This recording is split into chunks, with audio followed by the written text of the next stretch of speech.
கருணாநிதி அவர்களுக்கும் செம்மொழிக்கு என்ன சம்பந்தம் இருக்கு? ஐயா கருணாநிதிக்கும் செம்மொழிக்கு என்ன சம்பந்தம் இருக்கு? நீங்க கொண்டாண்டா நான் முதலமைச்சர் ஆயிட்டேன், மறுபடியும் கொண்டாடுவீங்களா? திண்டாடுவீங்களா? இதெல்லாம் சேட்டதானே. என் மொழி செம்மொழியா இருந்ததா, நீங்க செம்மொழியா ஆக்குவீங்களா? யார்கிட்ட பதில் இருக்கு? தமிழ் செம்மொழியா நீங்க ஆக்குனதுனால செம்மொழியா? இந்தியாவை நீங்க ஆளும் போது காங்கிரஸ் கூட்டணி இருக்கும்போது செம்மொழின்னு சொல்ல சொன்னதுனால, அதை அறிவிச்சதுனால என் மொழி செம்மொழியாச்சா? தமிழன் தமிழறிஞன் சொல்ல வேண்டியதுல உலகத்தில் இருக்கிற எல்லா மொழிவழி தேசியனங்களின் மொழி ஆய்வறிஞன் எல்லாரும் சொல்றான், உலகத்திலே ஒரு மொழி எந்த மொழியின் துணையும் இன்றி தனித்து இயங்கக்கூடிய உயர் தனி செம்மொழி உண்டென்றால் அது தமிழ்ங்கிறான். நீங்க யார் எனக்கு என் மொழிக்கு அங்கீகாரம் பெற்று தரதுக்கு?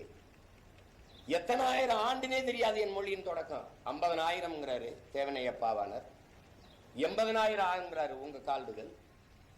ஆதியில் மனிதன் காடுகளில் இருந்து நகரத் தொடங்கிய போது